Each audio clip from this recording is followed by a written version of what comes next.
दोस्तों नमस्कार। आज मैं आपको नवरात्रि की संपूर्ण कथा सुना रहा हूँ। माता दुर्गा जी की जय हो, माता आदि शक्ति जी की जय हो। जय श्री श्याम। कथा सुनो जी। नवरात्रि, जिसका शाब्दिक अर्थ है 9 रातें, देवी दुर्गा को समर्पित एक प्रमुख हिंदू त्योहार है। यह त्योहार साल में 4 बार आता है, लेकिन सर्दीय नवरात्रि सितंबर-अक्टूबर में और चैत्र नवरात्रि मार्च-अप्रैल में सबसे ज़्यादा मनाए जाते हैं। यह पर्व बुराई पर अच्छाई की जीत का प्रतीक है। नवरात्रि का पौराणिक महत्व। नवरात्रि की कहानी मुख्य रूप से देवी दुर्गा और महिषासुर नामक शक्तिशाली राक्षस के युद्ध से जुड़ी है। महिषासुर का जन्म और वरदान। महिषासुर एक राक्षस था जिसका जन्म ऋषि कश्यप और राक्षसी महिषी के पुत्र के रूप में हुआ था। वह बहुत शक्तिशाली था और उसने कठोर तपस्या करके ब्रह्मा जी से यह वरदान प्राप्त कर लिया था कि उसे कोई भी पुरुष या देवता नहीं मार सकता। इस वरदान ने उसे अहंकार से भर दिया। देवताओं पर अत्याचार। वरदान पाकर महिषासुर ने स्वर्ग पर आक्रमण कर दिया और इंद्र को हराकर स्वर्गलोक पर कब्जा कर लिया। वह देवताओं और ऋषियों पर अत्याचार करने लगा। सभी देवता परेशान होकर ब्रह्मा, विष्णु और महेश के पास पहुँचे और अपनी पीड़ा बताई।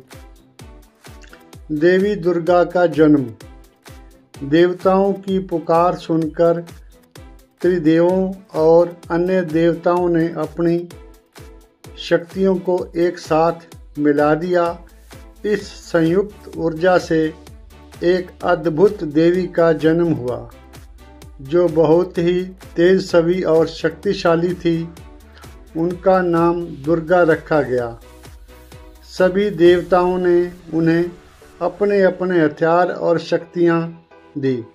भगवान शिव ने त्रिशूल, भगवान विष्णु ने सुदर्शन चक्र, इंद्र ने वज्र और हिमालय ने सिंह भेंट किया। इस तरह देवी दुर्गा पूर्ण रूप से युद्ध के लिए तैयार हो गई। दुर्गा और महिषासुर का महायुद्ध। देवी दुर्गा ने महिषासुर को युद्ध के लिए ललकारा। दोनों के बीच 9 दिनों और 9 रातों तक भयंकर युद्ध चला। महिषासुर अपनी मायावी शक्तियों का प्रयोग करके बार बार रूप बदलता रहा। कभी भैंस, कभी हाथी और कभी शेर का रूप लेता था, लेकिन देवी दुर्गा ने उसे हर बार परास्त किया। महिषासुर का वध। 8वें दिन के अंत तक देवी ने महिषासुर के सभी रूपों को नष्ट कर दिया। 9वें दिन जब महिषासुर ने भैंस का रूप धारण किया, तब देवी दुर्गा ने अपने त्रिशूल से उसके शरीर को भेद दिया और उसका सिर धड़ से अलग कर दिया।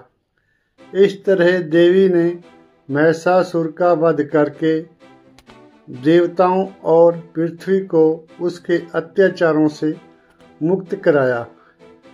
नवरात्रि के 9 रूप और पूजा का महत्व। नवरात्रि के 9 दिनों में देवी दुर्गा के 9 अलग अलग रूपों की पूजा की जाती है, जिन्हें नव दुर्गा कहा जाता है। ये 9 रूप शक्ति, साहस और धर्म के प्रतीक हैं। नंबर 1 है शैलपुत्री, हिमालय की पुत्री। नंबर 2 ब्रह्मचारिणी, तपस्या करने वाली। नंबर 3 चंद्र घंटा, जिसके माथे पर घंटे के आकार का अर्धचंद्र है। नंबर 4, कुष्ठमांडा ब्रह्मांड को उत्पन्न करने वाली। नंबर 5, स्कंद माता भगवान कार्तिकेय की माता। नंबर 6, कात्यायनी महर्षि कात्यायन की पुत्री। नंबर 7, काल रात्रि काल का नाश करने वाली। नंबर 8, महागौरी अत्यंत गोरे रंग वाली। नंबर 9, सिद्धिदात्री सभी सिद्धियां प्रदान करने वाली। इन 9 दिनों के बाद 10वें दिन को विजयदशमी या दशहरे के रूप में मनाया जाता है, जो बुराई पर अच्छाई की अंतिम जीत का प्रतीक है। इस दिन भगवान राम ने रावण का युद्ध वध किया था, इसलिए यह दिन और भी शुभ माना जाता है। इस तरह नवरात्रि की यह कहानी हमें सिखाती है कि चाहे बुराई कितनी भी शक्तिशाली क्यों न हो, अंत में जीत हमेशा धर्म और अच्छाई की ही होती है। यह पर्व शक्ति, भक्ति और सकारात्मकता का संदेश देती है। प्यार से बोलो माता दुर्गा देवी की जय। प्यार से बोलो माता दुर्गा देवी की जय। दोस्तों, यदि आपको वीडियो अच्छी लगी हो, लाइक करना, सब्सक्राइब करना, नोटिफिकेशन बेल दबाना, कमेंट करना। अगर आपको और कथें सुननी है तो बीका चैनल पे जाके लाइक सब्सक्राइब करना, पर भूलना मत। धन धन सद्गुरु तेरा